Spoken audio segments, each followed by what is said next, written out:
circumstances that we're sort of out of our normal field, trying to plan for some of these really challenging things going on in the world today, and that coming together Wednesday kind of provided a little bit of a sense of normalcy, which I think we all really need during these times, and it was really helpful. And I'm happy to hear that too from different folks that have been participating throughout the summer series. So we're so appreciative of you and look forward to getting together hopefully soon in the near future, and hopefully next March we can do this in person. So just as a recap of some of the different things that have been presented and discussed here over the summer series, we've heard presentations on immersive technologies, things around 3D printing, things around open educational resources and how we can hopefully use OER and similar methods to defray the cost of students for attending the university here. We talked about innovative teaching methods for student engagement and how we can use different types of active learning strategies that often involve some form of technology. We've heard about learning spaces, and we'll hear a little bit more about learning spaces today. We've heard about faculty learning communities, multidiscipline collaboration, and that's just a sampling of some of the topics that were covered over summer series. And I want to give a big shout out to our friends at the World Campus as well as the libraries. During the TLT Symposium, they often provide tracks specific to the World Campus as well as the libraries, and we're really happy that they were able to sort of mimic that in summer series and commit and take some of those sessions that were designed for those tracks and have those as part of summer series as well. So thank you to World Campus and the libraries. In terms of Canvas Day, we heard a lot of different things centered around Canvas, such as how we can sort of include things through LTIs like Kaltura and Microsoft Office 365 to hopefully foster student engagement, as well as use that for different communication strategies with students and collaboration strategies, how we can use library tools inside of Canvas, how we can do different things regarding accessibility in Canvas, which is becoming increasingly important as our students come into our learning environments now from many different parts of the world with many different types of technologies. And as a reminder, the one cool thing winner is going to be announced at the end of the day today. And there'll be a link here in chat in case you missed it, that'll show you some of the different sessions that you're going to be able to vote on. I think we have 7 different sessions that you can vote on until 1 p.m. today. And then at the end of the summer series today, the announcement will be made on the winner of the one cool thing. So I want to leave you with a few things in terms of what we're thinking about at TLT as we're coming into a lot of unknowns in the fall semester here, and how we can best position ourselves to help people that are supporting our students, supporting our faculty around the university to hopefully make sure students and faculty have a successful fall semester. One of the things that we started to do in March that we've expanded upon and continue to offer is called the Engaging Student Series. This is a series of workshops that cover everything from engaging students synchronously and asynchronously, to trying to quantify the amount of work you might think about assigning to students. It's very challenging now when you're not seeing students for 2 to 3 hours every week in the class. A lot of different things there, and we're finding success in this series. We have a lot of people that have attended these workshops, and we're also happy to offer these workshops at the local level. So in addition to our public-facing website, if you are interested in some of these sessions, we're now starting to work with different campuses as well as different colleges to do sort of a local flavor of these sessions. So please feel free to reach out to any one of us in TLT, and we can get you connected to the right person there.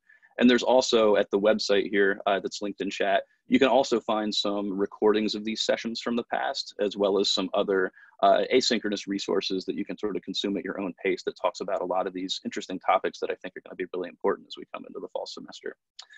I also want to mention the IT Learning and Development Group. They deliver a lot of different types of training, specifically, and the training that's becoming much more popular, as you can imagine, is training on Canvas, Kaltura, and Zoom. So if you're interested in any of the offerings there, we have a lot of different workshops designed to look at different aspects of those technologies and how those might be important in supporting faculty and students in the fall. Specifically, we're looking a lot at video resources. So another resource that was just hot off the press last week, a resource on video creation, including capturing lectures, which we've had a lot of interest in from faculty. Some students are physically going to be in the room in the fall. Some students are going to be from a distance. So how do we actually create environments and that everyone can access the content that's being presented in the room, or the different activities that are happening in the room through oftentimes technologies like Zoom and Canvas. So please feel free to check that out. Included in that too is the One Button Studio. Some of you might be familiar with this. This is a technology that we have in the library. And we also have this in the Pollock building and the Dreamery in the Shields building. This is a studio setup where a faculty or student can go in, press a button, have a green screen drop, have lights come on. So a nice video studio quality in a really small package. And I'm happy to announce that hopefully soon, the Pollock studios will be open and we'll be accepting appointments. So if people want to come in and pre-record lectures, if they want to come in and do demonstrations with instruments or other kinds of things, we've gone through OPP and environmental health and safety and are looking forward to having people come in and supporting people that want to create video there. And last but not least, I want to mention a TLT Fellows project from Rain Sperling. She presented actually during the summer series, I think one of the first few sessions on a self-regulated learning framework and an associated technology platform called Nudge. That got a lot of interest, and Rain's continuing to build interest. And I want to make sure people know that there is a Canvas course that people can self-enroll in that are interested in exploring using Nudge in the future. And once you self-enroll in that, you'll have access to a lot of the self-regulated learning frameworks Rain is trying to employ with Nudge, as well as how Nudge would work in a class and some examples of what that looks like. And we also have some workshops that are coming up related to using Nudge in the fall semester. And I think there's going to be a link in chat here. If you're interested, you can sign up for some of those workshops. And I also want to mention one more website, keepteaching.psu.edu.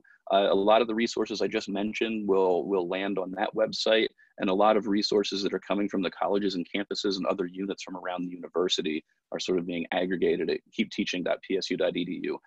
So if you're ever looking for certain resources, that's a really good place to start with, and then based on what you find there, branch out to different directions.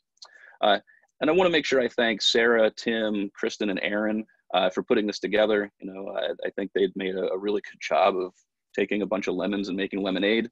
This was a really tough scenario. We thought we were going to have the symposium about 8 days before it was happening. I remember on the phone with our keynote and talking to the keynote and then getting ready for that event. So it was a very quick pivot from the time that event was canceled to the time we stood up summer series. So thank you all for all the hard work you put into this. And with that, we can transition into our first presenter of the day, which is Lori Weaver. I'm trying to find out how I can give you screen sharing permissions. There you go. All right, thanks, Bart, and good morning, everyone. I'm going to actually mute my video here. I just wanted to say good morning quick. I just want to make sure that I am staying connected and not actually showing my video. So,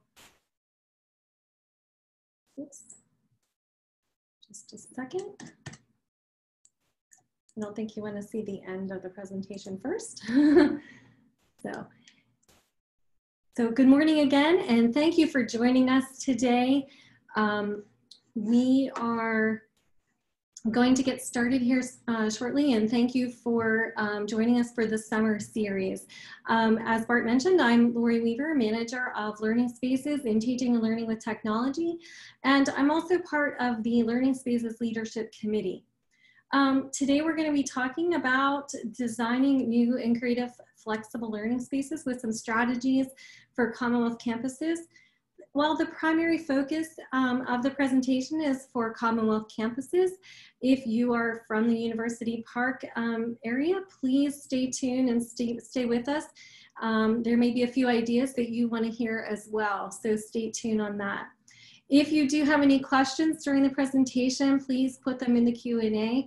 I'll try to get to them at the end as time permits, and or follow up in the Q&A into the panel session. Lori, we don't see your screen yet.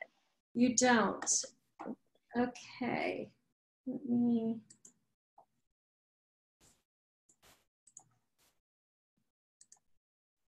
Sorry about that.